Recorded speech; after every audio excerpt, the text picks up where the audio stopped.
사사기 9장 46절에서 49절 말씀 보겠습니다. 구약성경 379페이지 정도였습니다. 사사기 9장 46절에서 49절 말씀입니다. 제가 읽겠습니다. 구약성경 앞쪽에서부터 쭉 나가다 보면 379페이지 정도의 앞에서 한 4분의 1 정도 되는 위치에 사사기가 있습니다. 9장 46절부터 보겠습니다. 세겜 망대의 모든 사람들이 이를 듣고 엘브리 신전에 보루로 들어갔더니 세겜 망대의 모든 사람들이 모인 것이 아비멜렉에게 알려지매 아비멜렉 및 그와 함께 있는 모든 백성이 살몬산에 오르고 아비멜렉이 손에 도끼를 들고 나뭇가지를 찍어 그것을 들어올려 자기 어깨에 메고 그와 함께 있는 백성에게 이르되 너희는 내가 행하는 것을 보나니 빨리 나와 같이 행하라 하니 모든 백성들도 각각 나뭇가지를 찍어서 아비멜렉을 따라 보루 위에 놓고 그것들이 얹혀 있는 보루에 불을 놓으매 세겜 망대에 있는 사람들이 다 죽었으니 남녀가 약 1000명이었더라. 아멘.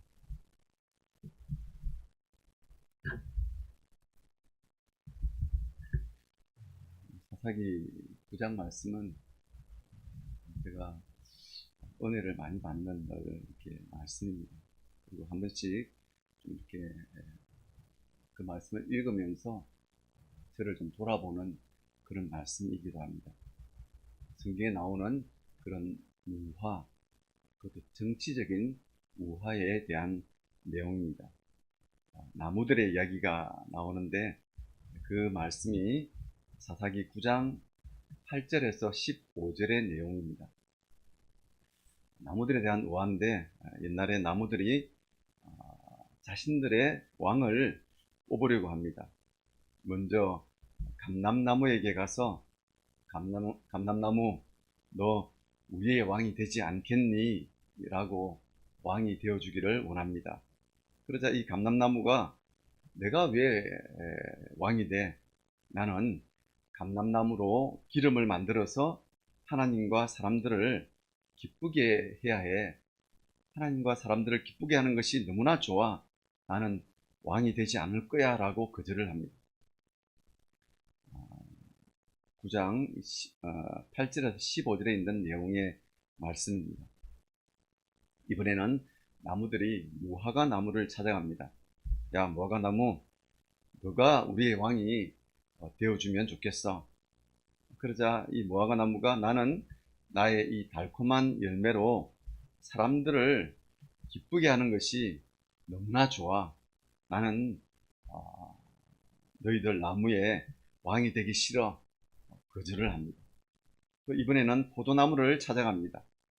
나는 포도나무로 새술을 만들어서 사람들을 기쁘게 할 거야.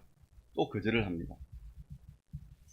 이 나무들의 공통점은 하나님과 사람들을 기쁘게 하는 것이 좋다라는 겁니다. 하나님과 사람들을 기쁘게 하는 것이 좋지 나무들 위해서 사람들 위해서 군림하면서 내가 우쭐대는 것은 싫다라는 겁니다.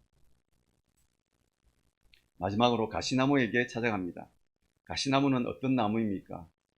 기름도 만들지 못하고 맛있는 열매도 맺지 못하고 잎도 없고 가시만 있으면서 덤불과 같은 그런 잡초 같은 나무입니다. 근데 이 가시나무가 자라는 유일한 한 가지가 있는데 그것은 이 나무는 불에 아주 잘 타는 겁니다. 근데 이 가시나무가 뭐라고 하는지 아십니까?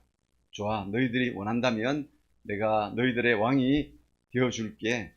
15절에 나오는 말씀인데 대신에 너희들은 다 내 그늘에 와서 피해야 해. 그렇지 않으면 내가 불로 너희를 다 태워버릴 거야 라고 얘기를 하는 겁니다. 가시나무는 잎이 없어서 그늘을 만들어 줄 수도 없는데 그가 하는 말이 내 편이 되면 내가 너희를 너희의 그늘이 되어줄 거야. 그렇지만 내 편이 되지 않는 비속어로서 죄송한데 놈들은 내가 다 불살라 버릴 거야, 내가 다 죽여버릴 거야 라고 하는 겁니다. 오늘 이 요한은 사사기 9장에 나오는 기드온의 아들 아비멜렉이라는 사람에 대한 이야기입니다. 아비멜렉은 왕이 되어서는 안 되는 사람입니다. 그가 왕이 되어서는 자신의 편에 서 있으면 그늘이 되어 주겠다라고 말한 것처럼 아주 잘해 주겠다라는 겁니다. 근데 자신의 편이 아닌 사람, 자신에게 조금이라도 거슬리는 사람들은 다 불살라 버리고 다 태워 죽여버리겠다라는 그런 마음을 가지고 있는 사람, 나무다라고 말하고 있습니다. 그 사람이 오늘 나오는 아비멜렉이라는 사람입니다. 이 내용의 배경은 사사 시대가 배경입니다. 하나님이 이스라엘 백성들을 애굽, 이집트라는 곳에서 출애굽을 시켜주십니다. 그래서 그들을 광야에서 이렇게 많은 훈련의 시간을 거치면서 하나님이 약속하신 약속의 땅인 가나안 땅, 지금의 팔레스타인 땅으로 인도해 주십니다. 그들이 지금까지 하나님만 따라왔고 하나님을 잘 따라왔고 하나님의 말씀에 순종하며 왔습니다. 그 약속의 땅에 가서도 하나님만 따라가면 되고 하나님의 말씀에 순종하기만 하면 됩니다. 그런데 가나안 땅에 들어와 보니까 그들의 마음에 하나님이 전부가 아닌 것 같습니다. 우리가 꼭 하나님의 말씀대로 따라가고 순종해야 될 필요가 있나? 그냥 내가 좀 생각에 옳은 대로, 좋은 대로, 내가 하고 싶은 대로 하면 될 것 같은 그런 생각이 드는 겁니다. 그리고 그 가나안 땅에 들어가니까 가나안 사람들이 섬기던 많은 신전과 우상과 그런 모습들이 있는 겁니다. 그래서 그 신들을 잘 섬겨서 좀 잘 살고 싶은 마음이 드는 겁니다. 그러자 하나님은 주위에 있는 나라, 민족들을 아주 강하게 하셔서 이스라엘 백성들을 아주 괴롭히십니다. 고통을 주십니다. 그들이 고통스러우니까 하나님께 살려달라고 부르짖습니다. 그러면 하나님은 또 그들을 불쌍히 여기셔서 그들에게 사사라는 사람을, 지도자를 세워주시는데, 그래서 그들의 고통에서 구해주십니다. 근데 고통이 해결되면 또 옛날 모습으로 돌아가는 겁니다. 또 이렇게 옛날 모습으로 돌아가면 고통스러우니까 하나님 살려주십시오라고 부르짖으면 하나님이 또 불쌍히 여기셔서 그들에게 사사를 세워주십니다. 또 살만하면 또 하나님에게 불순종하는 겁니다. 이런 악순환이 반복되는 시대가 바로 사사시대이고 지금 시대이고 또한 저와 여러분의 모습인지 모릅니다. 이 사사시대에 아주 유명한 사사가 등장하는데 그 사람이 우리가 잘 아는 기드온이라는 사람입니다. 기드온의 300용사, 얼마나 우리가 많이 들어보았습니다. 기드온을 따르는 300명의 그 용사들이 미디안의 수만 명의 그 군대를 무찌릅니다. 참 이스라엘의 전설적인 사건입니다. 누가 하셨습니까? 하나님이 하신 것이지 않습니까? 기드온도 알고 백성들이 압니다. 그런데 전쟁이 끝나자 이스라엘 백성들은 전쟁의 영웅인 기드온에게 와서는 당신이 우리의 왕이 되어달라고 하는 겁니다. 당신이 우리의 왕이 되어주시고 또 당신의 후손들, 자녀들이 우리를 다스리는 왕이 되어달라고 합니다. 하지만 기드온은 이 전쟁을 이기게 된 것은 자신이 아니라 하나님이 하신 것을 너무나 잘 알고 있습니다. 그래서 저는 왕이 될 수 없습니다. 왕이 되어서도 안 됩니다. 그 제안을 단호하게 거절합니다. 여기까지 보면 기드온이 아주 대단한 사람처럼 보입니다. 그러나 그는 자신이 하나님이 계시기에 그는 자신이 왕이 될 수 없다라는 것을 압니다. 알기 때문에 왕이 되지 않겠다라고 했지만 그는 왕처럼 살고 싶고 왕의 그 권위와 권력을 누리고 싶은 게 이 기드온입니다.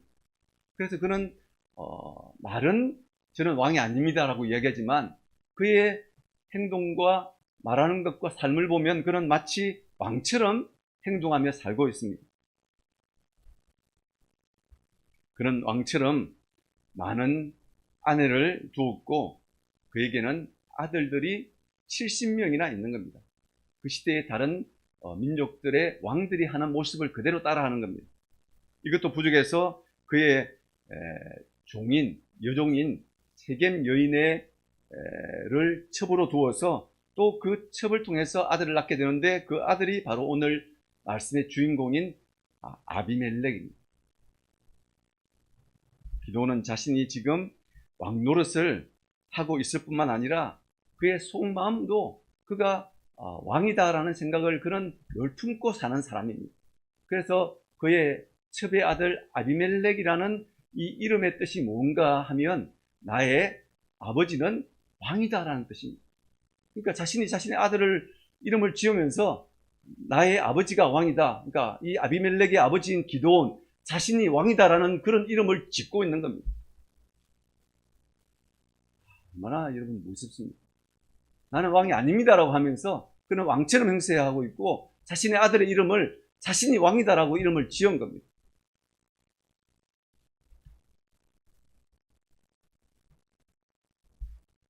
이런 교만한 기드온을 보면서 아비멜렉이 자라납니다. 그러니까 그의 마음에 어떤 마음이 들겠습니까? 우리 아버지는 왕이죠. 겉으로는 이렇게 왕이 아닌 것처럼 보여도 우리 아버지는 왕이죠. 왕이 되고 싶어 하신 분이죠. 내 이름도 아버지가 왕이라는 이름이야. 그런 이름과 그런 아버지의 마음을 읽으면서 그가 어떤 마음을 품겠습니까? 나도 아버지처럼 왕이 될 거야. 왕이 될 거야 라고 생각하면서 자라면서 그가 여종의 아들이고 첩의 아들이니까 그의 그 다른 어머니를 둔 70명의 아들 형제들에게 얼마나 많은 따돌림과 놀림을 받았겠습니까? 그에게 엄청난 상처가 있었을 겁니다. 그리고 아버지 기드온이 죽자 아비멜렉은 그래 지금이 기회야 라고 생각하고 어머니의 고향인 세겜이라는 곳에 가서 자신의 삼촌들에게 이렇게 말합니다. 사사기 9장 2절을 보면 청하오니 너희는 세겜의 모든 사람들의 귀에 말하라. 여룹발의 아들 70명이 다 너희를 다스림과 한 사람이 너희를 다스림이 어느 것이 너희에게 나으냐 또 나는 너희의 곤륙임을 기억하라 하니라고 말하고 있습니다. 그래서 여룹발은 기드온의 또 다른 이름입니다. 그러니까 너희가 여룹발 기드온의 그 70명의 아들의 다스림을 받고 싶으냐 아니면 한 사람인 아비멜렉이 너희를 다스리는 것이 더 좋겠느냐. 굉장히 좀 이렇게 뭐 이상한 논리를 펴면서 이렇게 70명보다는 사람들이 생각할 때 70명이 우리를 다스리는 것보다 한 사람이 다스리는 게 더 낫겠다라는 생각이 들지 않습니다. 어떻게 보면 좀 괴변이기도 합니다. 그러면서 하는 얘기가 마지막에 내가 너희들의 곤륙이 아니냐, 너희들의 친척이지 않느냐, 같은 피가 흐르지 않느냐라고 이야기를 하는 겁니다. 사실 이 세겜 지역은 이스라엘 지역이고 아주 이렇게 전통 있고 이렇게 요셉의 그 무덤이 있는 그런 소중한 제단이 있기도 하는 그런 곳입니다. 그리신산과 에발산 사이에 있는 아주 이렇게 경건한 지역이기도 한데 그곳에 있는 이스라엘 백성들이 그들의 그 순수함을 지키고 있는 것이 아니라 그들이 가나안 사람들과 결혼하면서 혼합된 그런 사람들이 많이 생겨버린 겁니다. 그래서 그곳에 있는 사람들은 이스라엘 사람들도 있지만 혼합된 사람들도 함께 어울려서 사는, 그래서 그들은 가나안 신전이 있고 가나안 신들을 또 섬기기도 하는 그런 좀 이렇게 잡족 혼혈 사람들이 섞여져 있는 그런 곳입니다. 그런 데 가서 어머니의 그 가족들에게 가서 외삼촌들 당신이 남입니까? 내가 조카이지 않습니까? 우리가 혈족이지 않습니까? 저에게 좀 정치 자금을 대주십시오 라고 이야기하니까 그들이 자신들의 섬기는 신전에서 은 70개를 꺼내서 아비멜렉의 정치 자금을 지원해 줍니다. 그리고 아비멜렉은 그 지원받은 돈으로 용병을 사는데 9장 4절에 보면 당당하고 경박한 사람들이다라고 말하고 있습니다. 그러니까 아주 험하고 근본도 없고 아주 이렇게 이렇게 앞뒤 안 가리는 그런 용병들을 돈으로 샀다라는 이야기입니다.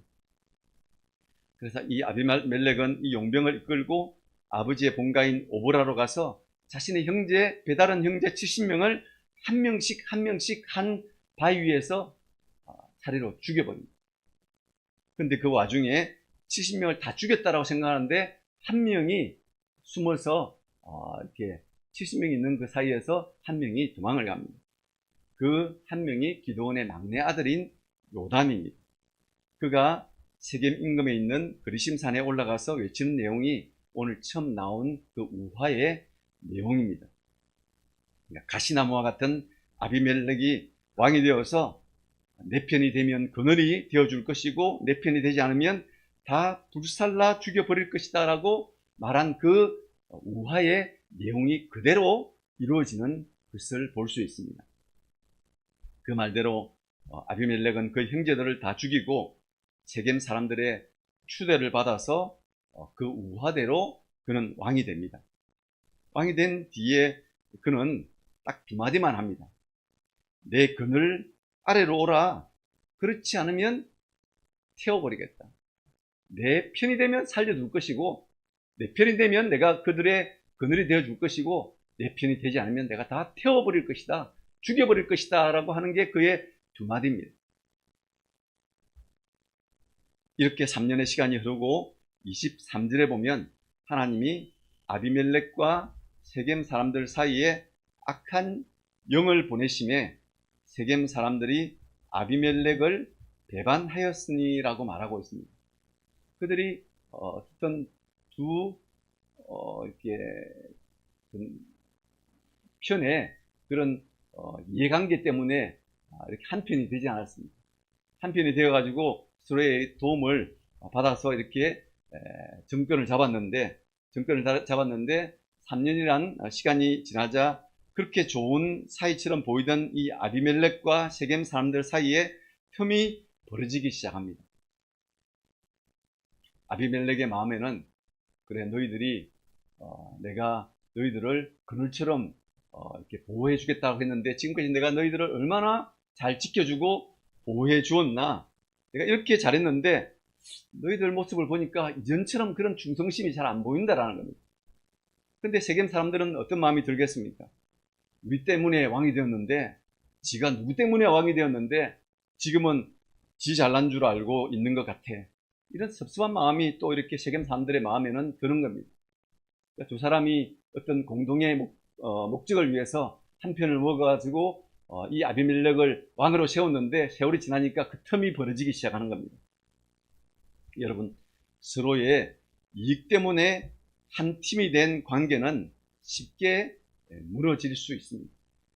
이게 정치의 속성과도 너무나 비슷하지 않습니까? 영원한 내 편이 없지 않습니까? 그냥 내가 유리할 때는 내가 언제든지 누구의 편도 될 수 있는 게 정치이지 않습니까?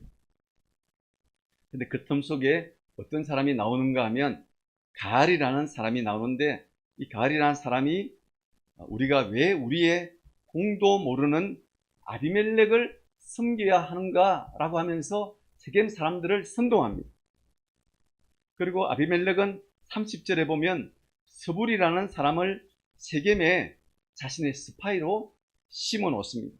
그러니까 두 사람이 서로의 이익을 위해서 한 팀이 되었는데 지금 그 안에서 분열이 일어나고 있는데 한 사람은 그 안에 스파이를 심어 놓고 있고 한 사람은 지금 세겜 사람들을 선동해서 왕을 이렇게 모함하고 있는 그런 모습들을 볼 수 있습니다. 이 사항들을 하나님이 이들의 마음을 흩어놓으셨다라고 표현하고 있습니다. 서로가 서로를 불신하다가 결국은 아비멜렉이 자신의 그 70 형제를 다 죽인 것처럼 이 세겜 사람들도 이전에는 내 편이었는데 이제는 내 편이 아닌 것 같다라는 이 스파이 스불의 보고를 들으면서 이 세겜 사람들도 이제는 내가 그 우화처럼 불로 다 불살라 버리겠다라는 그 말처럼 내가 이들을 다 죽여야 되겠다라는 결정을 하게 됩니다. 그래서 가를 응징하고 세겜 성 밖에서 농사를 짓는 사람들을 먼저 죽여버리고 살아남은 사람들이 성 안으로 도망가자 성을 공격해서 성을 무너뜨리고 성 안에 있는 모든 세겜의 사람들을 다 죽여버립니다. 그러자 성을 탈출한 사람들이 있는데 이들이 아주 견고하게 지어진 그 벽의 두께만 5m 정도 되는 그 가나안 신전 안으로 숨어 들어갑니다. 그 다음의 내용이 오늘 읽은 본문의 말씀입니다. 오늘 본문 49절을 다시 보면 모든 백성들도 각각 나뭇가지를 찍어서 아비멜렉을 따라 보루 위에 놓고 그것들이 얹혀있는 보루에 불을 놓음에 세겜 망대에 있는 사람들이 다 죽었으니 남녀가 약 1000명이었더라 라고 말하고 있습니다. 가을도 죽이고 밖에서 일하는 사람도 죽이고 세겜 성 안에 있는 사람들도 다 죽여버렸는데 그나마 좀 이렇게 또 숨어서 피해서 숨어있는 그 신전 안에 있는 경관 신전 안에 있는 그 1000명의 사람들이 있는데 그들을 죽이기 위해서 자신이 산에 가서 살몬산에 가서 나무를 베어오면서 자신을 따는 사람들에게 너희들도 나무를 베어오라고 이야기하면서 그 나무에게 나무를 그 신전에 이렇게 쌓아놓게 해서 불을 지피는 겁니다. 그리고 그 불을 지펴서 그 불의 연기와 그 뜨거움에 지식당하거나 그 연기를 피해서 나오는 그 신전 안에 있는 모든 사람을 다 죽여버리는데 그 죽은 사람이 오늘 말씀에 보면 1000명이다라고 말하고 있습니다. 너무나 잔인하지 않습니까? 이런 아비멜렉이 그의 말로가 어떻게 되냐 그러면 이렇게 죽이고 난 다음에 바로 인근에 있는 데베스라는 성을 또 이렇게 공격하게 됩니다. 50절에 보면 데베스 성이 나오고 똑같은 방법으로 공격하려고 이 아비멜렉이 성 근처까지 갔는데 53절에 보면 한 여인이 맷돌 윗짝을 아비멜렉의 머리 위에 내려 던져 그의 두개골을 깨뜨리니라고 되어 있습니다. 그가 죽는 것을 보니까 그냥 많은 군사들이 있는 그 중에 아비멜렉이 같이 있었는데 이렇게 보루 위에서 한 여인이 맷돌 윗짝을 던졌는데 그 여인이 던진 맷돌의 윗짝에 자신의 머리가 두개골이 깨져가지고 죽었다는 거예요. 얼마나 말로가 비참합니다. 자신은 자신의 어떤 그 명예와 자존심과 권력과 그 어쨌든 힘을 얻기 위해서 자신의 마음에 맞지 않는 내 편에 서지 않는 그 수많은 사람들을 다 죽여버렸는데 그가 죽는 것은 너무나 허무하고 한순간에 전혀 생각하지 못한 그런 상황으로 그가 죽어버리지 않습니다.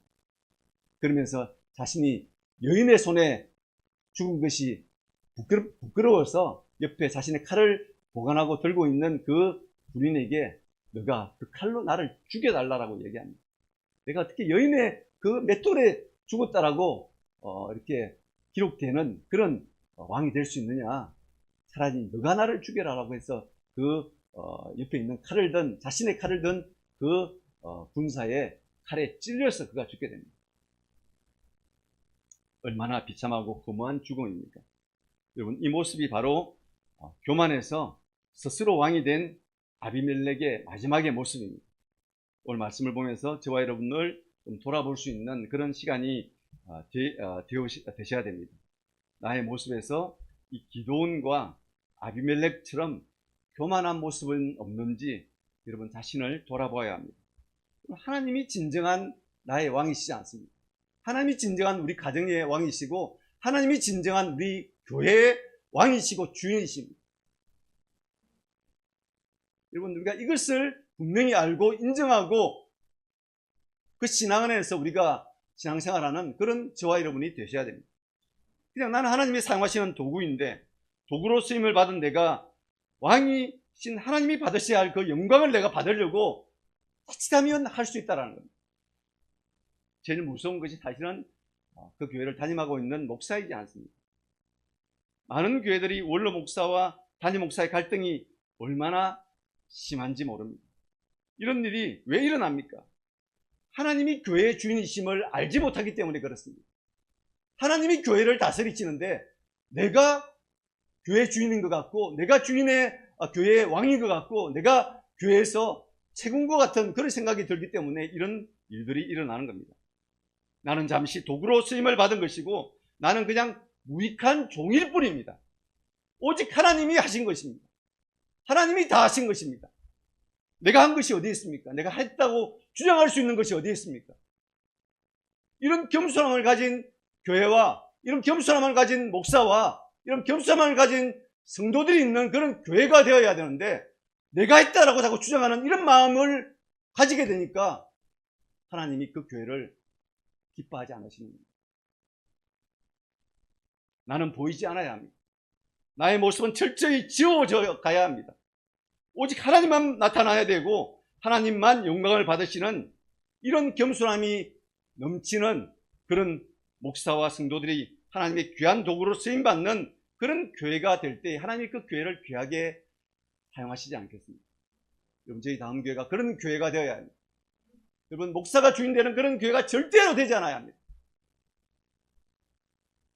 또한 오늘 가일이라는 사람이 나오는데 그는 충동하는 자입니다. 세겜 사람들을 자극하고 충동질합니다. 이 모습은 이전에 아비멜렉이 세겜에 와서 그의 외삼촌들을 충동했던 것과 똑같은 상황입니다. 그래서 그의 정치 자금을 받아서 그의 형제들을 죽일 때의 모습이지 않습니까? 자신이 했던 모습을 그대로 돌려받는 것을 우리가 볼 수 있습니다. 오늘 가일과 아비멜렉을 보면서 우리는 사람들에게 좋지 않는 것들을 충동하고 부추기지 않아야 합니다.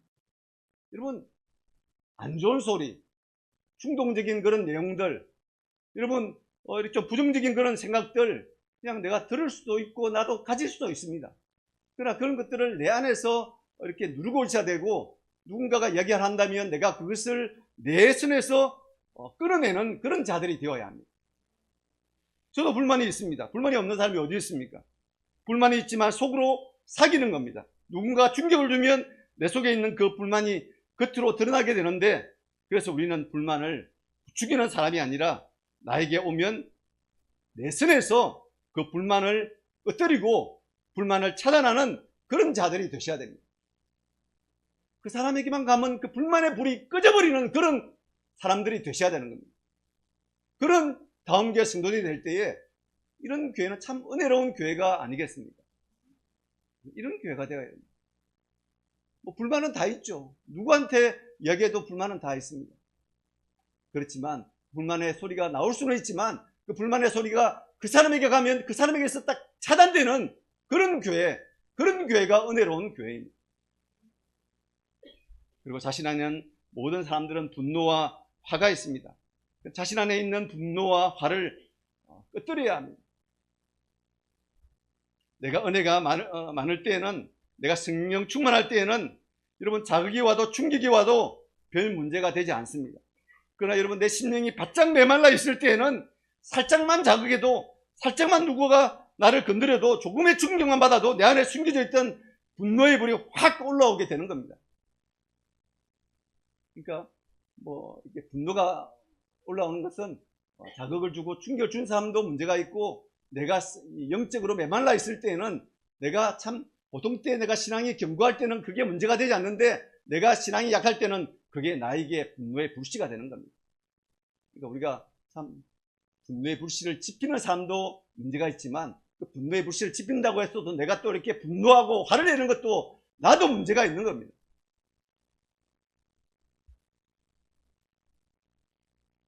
이 분노의 불을 사람에게 쏟아내면 그 사람은 다치게 되고 그 사람은 죽을 수 있습니다. 그래서 우리는 그 분노를 하나님께 쏟아내야 합니다. 기도로 하나님께 쏟아내야 합니다. 그러면 하나님께서 지금 나의 영적인 상태를 깨닫게 해주시고 나의 이 분노의 원인이 무엇인가를 또 이렇게 깨닫는 그런 은혜를 주십니다. 사람들마다 상처에 쓴뿌리들이 다 있지 않습니까? 상처 없는 분들이 어디 있습니까? 물론 강도가 다 틀리긴 하지만 상처들이 있습니다.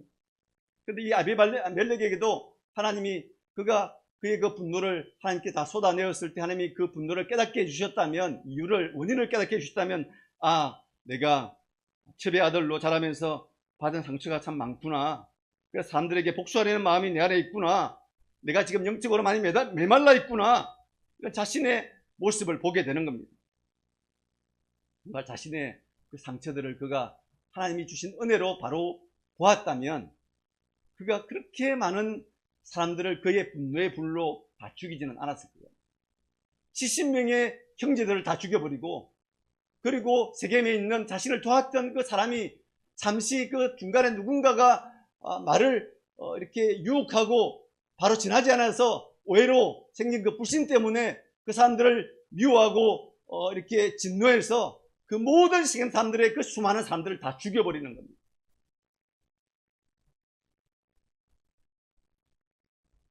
여러분, 분노가 일어날 때에 사람 앞에서는 여러분 침묵하셔야 합니다. 그리고 하나님 앞에 기도로 쏟아내셔야 합니다. 그럴 때 하나님은 이 분노의 자리에 하나님의 은혜로 채워주시고 감사로 채워주십니다. 하나님은 내가 예수를 믿기 전에 가졌던 그 어떤 죄도 허물도 상처도 분노도 문제 삼지 않으시는 분이십니다. 내가 출생의 비밀이 있다 그런들 하나님이 그게 무슨 문제가 되겠습니까? 하나님 앞에. 내가 돈이 없는 것 하나님이 무슨 문제가 되겠습니까? 내가 대학을 나오지 못한 것 하나님 앞에서는 아무런 문제가 되지 않습니다. 내가 뭐 좋은 대학을 나왔던 아니면 뭐 이름 없는 대학을 나왔던 하나님 앞에서는 그게 문제가 되지 않습니다. 내가 예수를 믿느냐 믿지 않느냐, 내가 하나님 앞에 진정한 회개가 있느냐 없느냐, 그게 하나님 앞에서는 중요한 겁니다. 나 같은 자를 찾아오셔서 예수님이 믿어지게 해주신 은혜로 나의 과거는 다 지워졌습니다. 아무런 문제가 되지 않습니다. 여러분, 과거를 들고 얘기하는 분들 되지 않으셔야 됩니다. 다른 사람들의 과거 어떤 허물이 있고 어떤 죄의 모습이 있다 할지라도 예수님이 나 같은 자도 허물과 죄를 다 사해 주셨고 그 사람의 허물과 죄도 예수님의 그 보혈로 다 사해 주셨는데 그게 무슨 문제가 됩니까? 예수님 믿기 전에 가졌던 그 어떤 허물과 문제와 죄 아무런 문제가 되지 않습니다. 우리가 그것을 정죄하고 판단하면서 그것을 문제 삼아서 되니 안 되니 이런 이야기들 우리가 할 게 아니라는 겁니다. 그래서 교회는 과거가 문제가 되지 않는 곳, 과거를 문제 삼지 않는 곳이 되어야 합니다. 그리고 나의 나된 것이 전부 하나님의 은혜이지 않습니까? 나의 마음에 하나님의 말씀, 베푸신 은혜로 인한 감사, 그걸로 내 마음을 채우셔야 됩니다. 나의 분노, 나의 화, 다 이렇게 예수님의 십자가로 다 이렇게 못 받고 이렇게 예수님의 십자가 이름으로 좀 이렇게 떠나보내고 그 자리에 감사와 은혜와 하나님의 말씀으로 채우는 그런 저와 여러분이 되셔야 됩니다. 그렇지 않으면 우리는 늘 운을 이야기합니다. 나는 왜 이리 운이 없어? 하나님 저는 왜 이리 운빨이 없습니까? 하나님 왜 저는 이렇게 운 없는 사람으로 저를 태어나게 하셨습니까? 어떻게 부모의 운도 없고 자식의 운도 없고 어떻게 이렇게 좀 운이라고는 이렇게 없습니까? 운을 이야기하고 있습니다. 그리고 우리 믿는 크리스찬들이 운을 이야기해서 되겠습니까?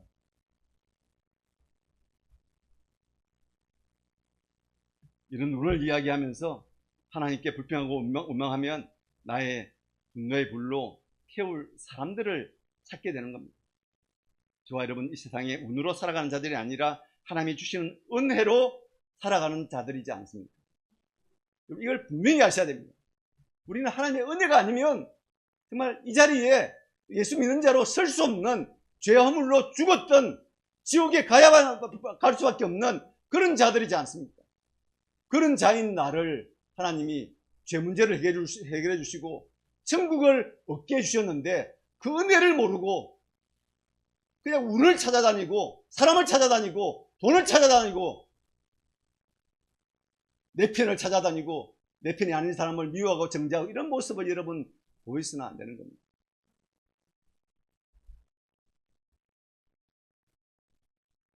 왜 이런 마음들 다 지워버리고 다 십자가에 못 박아버리고 예수님의 이름으로 떠나보내버리고 내 마음에는 오직 하나님의 말씀, 예수님의 십자가의 은혜, 그리고 하나님의 사랑, 하나님의 베푸신 감사로 우리의 마음을 가득 채우는 그런 저와 여러분이 되셔야 됩니다. 저와 여러분이 돈과 권력과 같은 가시나무 아래에서 그늘을 기대하는 그런 성도들이 되지 않으셔야 됩니다. 하나님을, 예수님을, 하나님의 말씀을, 하나님의 은혜를 내 삶의 진정한 그늘이 되게 하는 그런 여러분들이 되셔야 됩니다. 나의 진정한 그늘이 되신 하나님이십니다. 나의 분노의 불을 꺼주시는 은혜의 비를 나에게 내려주시는 하나님이십니다. 은혜의 비가 내 마음에 적실 때의 분노의 불은 사라질 것입니다. 하나님께서 분노하는 나의 마음에 은혜와 감사로 채워주실 것입니다. 이런 겸손한 성도와 목사가 될 때 하나님은 저희 다음 교회를 부흥케 하실 것입니다. 부흥은 뭐 수적인 부흥도 결과적으로 주시는 거지만 여러분들의 심령 가운데 은혜와 감사와 평강과 천국의 그 놀라운 은혜가 충만히 넘치는 이런 상태가 되는 게 바로 부흥입니다. 성도들을 심령의 부흥을 누릴 때 그 교회가 부흥의 교회가 되는 겁니다. 이런 부흥의 교회, 성도들이 모인 교회를 통해서 수적인 부흥은 결과적으로 따라오는 것이지, 우리가 하나님 수적인 부흥을 주십시오, 부흥을 주십시오 이렇게 외치는 것이 아니라 정말 하나님 제가 부흥하기를 원합니다. 제 심령이 부흥하기를 원합니다. 모든 나온교회 성도들이 하나님 심령의 영적인 부흥을 주십시오라고 기도하는 그런 저와 여러분 될 때 하나님은 저희 다음 교회를 부흥케 하시고 성도들을 부흥케 하셔서 하나님이 이 마지막 때에 정말 하나님이 귀하게 쓰시는 그런 귀한 하나님의 도구, 정말 하나님이 귀하게 쓰시는 그런 겸손한 사람으로 하나님이 만들어 주시는 겁니다. 하나님 앞에 늘 겸손한 자로서는 저와 여러분이 될 때에 하나님은 저와 여러분을 통해서 저희 다음 교회를 놀라운 부흥을 주실 줄 믿습니다. 그런 저희 다음 교회 되기를 간절히 소원합니다. 하나님 말씀의 아버지, 저희 다음 교회가 부흥하기를 원합니다. 우리 심령에 부흥을 주십시오. 한 사람 한 사람이 영적으로 부흥할 수 있는 그런 저희들 되기를 원합니다. 나는 그냥 하나님의 손에 붙들려서 잠시 쓰임받는 도구입니다. 하나님이 모든 영광을 받으셔야 되고 하나님이 찬양을 받으셔야 되고 하나님이 우리의 감사를 받으셔야 될 분이십니다. 우리가 늘 감사하며 그분의 은혜로 말씀으로 내 심령을 가득 채울 수 있는 그런 다음 교회 모든 성도들 되기를 간절히 소원합니다. 그렇게 하게 하실 하나님을 찬양하며 예수님의 이름으로 간절히 기도드립니다. 아멘.